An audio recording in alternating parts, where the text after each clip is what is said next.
మీ car కి best ceramic coating premier care అపెక్సర్ car detailing studio for contact.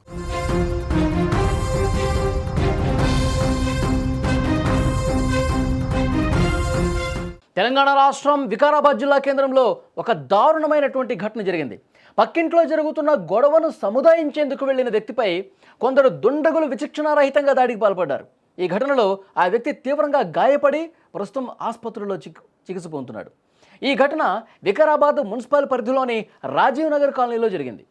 Rajiv నగర్లో నివాసం ఉంటున్న మహమ్మద్ ఇంటి పక్కనే ఉన్న రామస్వామితో గేరిగంటిపల్లి తండాకు చెందిన కొందరు వ్యక్తులు రాత్రిపూట గొడవకు దిగారు. ఈ సమయంలో గొడవ పడుతున్న వాళ్ళని ఆపేందుకు రామస్వామి భార్య ప్రయత్నించింది.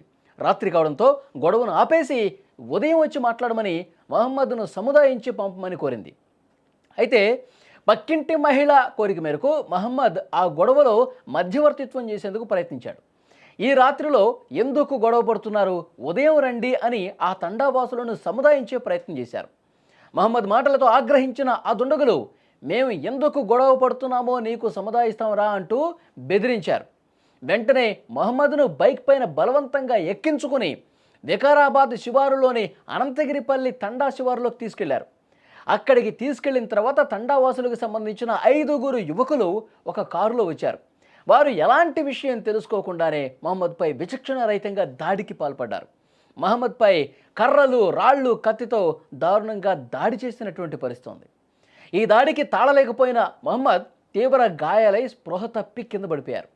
చనిపోయాడనుకుని భావించి ఆ దుండగులు మహమ్మద్ను అక్కడ వదిలేసి పారిపోయారు. కొంతసేపటికి మహమ్మద్కు స్పృహ వచ్చింది. వెంటనే లేచి తన ఇంటికి చేరుకున్నారు. తన పరిస్థితిని చూసి కుటుంబీకులు వెంటనే స్పందించారు. డయల్ 100కు ఫోన్ చేసి పోలీసులకు సమాచారం అందించారు. పోలీసులు అక్కడికి చేరుకున్నారు. మహమ్మద్ను వికారాబాద్ ప్రభుత్వ ఆసుపత్రికి తరలించారు. ప్రస్తుతం మహమ్మద్ గాయాలతో అక్కడ చికిత్స పొందుతున్నాడు. తనపై దాడి చేసిన వ్యక్తులపై కఠిన చర్యలు తీసుకోవాలని డిమాండ్ చేశాడు. మహమ్మద్ కుటుంబీకుల ఫిర్యాదు మేరకు కేసు నమోదు చేసిన పోలీసులు దర్యాప్తు ప్రారంభించారు. అంటే మధ్యవర్తిత్వం వహించడానికి వెళ్తే ఆ గొడవను ఆపటానికి ప్రయత్నం చేస్తే ఈ విధంగా దుర్మార్గంగా కొంతమంది వ్యక్తులు దాడి చేశారు. అంటే వాళ్ళు సముదాయిస్తామని చెప్పి అసలు దీనికి కారణం ఏంటో నీకు చెప్తామని చెప్పి బండెక్కించుకొని శివారులోకి తీసుకెళ్ళి తండాలోకి తీసుకెళ్ళి ఇష్టం వచ్చినట్టుగా కొట్టారండి. అక్కడ వాళ్ళకి తోడుగా ఇంకా 4-5 యువకులను కూడా తీసుకొచ్చి ఇష్టం వచ్చినట్టుగా కర్రలతో కొట్టారు, రాళ్లతో కొట్టారు. తీవ్ర గాయాలతో పడిపోయి ఉన్నాడు. ఎందుకంటే అంత దారుణంగా కొట్టేసరికి ఆ వ్యక్తి స్పృహ తప్పి కూడా పడిపోయాడు. వెంటనే పోలీసులకు కంప్లైంట్ చేశారు. తర్వాత ఈ విషయం తెలుసుకున్నట్టు కుటుంబ సభ్యులు అక్కడికి వచ్చి చూస్తే జరిగినటువంటి దారుణం చూస్తే ఒక్కసారి స్క్రీన్ మీద చూడండి. అతని మీద ఏ విధంగా దాడి చేశారు, ఎంత దారుణంగా కొట్టారు. అంటే చేయని తప్పకి అక్కడ ఏదో సమస్య ఉంది, దాన్ని సద్దుమణగాలని చెప్పి అతను ప్రయత్నం చేస్తే పాపం వెనకాల చూడండి ఎట్లా ఆ వీపు భాగం మొత్తం కూడా ఎట్లా కందిపోయిందో, ఎట్లా వాతలు పడ్డట్టుగా ఆ కర్ర దెబ్బలు ఉన్నాయో చాలా స్పష్టంగా మీరు స్క్రీన్ మీద కూడా చూడొచ్చు. కానీ పూర్తి స్థాయిలో ఆ విజువల్ని మేము చూపించలేం.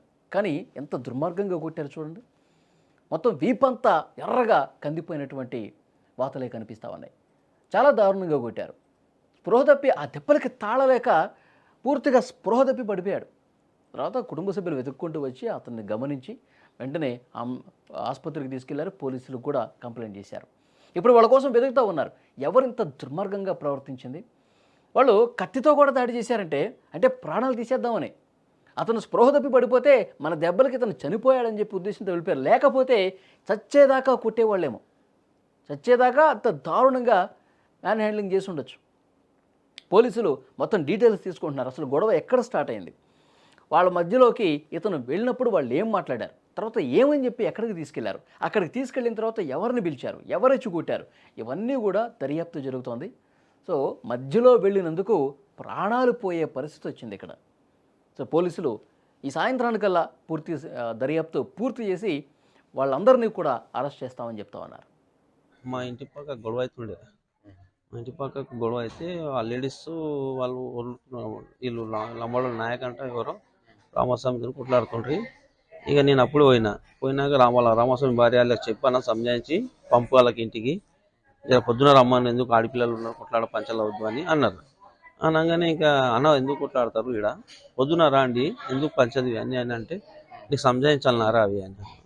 నాకెందుకు సంజాయిస్తావు, పొద్దున మాట్లాడుకోదా అంటే దాన్ని రోడ్డు మీదకి వద్దా నీకు సంజాయిస్తా ఎందుకు గురించి అన్నాడు. అనగానే నడాన పోదామని బండి మీద ఎక్కినాను. ఆ రోడ్ మీద తోసుకొని పోతాడు అనుకుంటే ఒక సగం తేజ ఫంక్షన్ కాడికి తోలుకొని పోగా నా కొడుకులో ఫస్ట్ ఫోన్ చేసిండు. బెల్లిన్లలో వాళ్ళు 6 మంది వచ్చిర్రు. 6 మంది ఇతను ఒక 7 మంది కలిసి నాకు కొట్టేసిండు. చాకు కూడా ఉంది ఒక చేతిలో కొంత. కట్టెలు తీసుకొని ప్లాన్లో వచ్చిర్రు వాళ్ళు. కట్టెలు పిట్టలు అన్నీ పెట్టుకుని ఆ బండిలో వచ్చి ఇక పటా కొట్టినాక నేను ఉరుకుతున్నా, ఇంకా తప్పించుకుందామని ఉరికితే మళ్ళీ పట్టుకొని మళ్ళీ కొట్టినాక అప్పుడు ఈ కట్టేసుకుని కొట్టంగా నేను బేహోష్ అయిపోయి కింద పడ్డాను. మళ్ళీ తన్ని పొట్టలో వచ్చి తన్నినాక ఇక చచ్చిపోయినా అని వెళ్ళిపోయాను.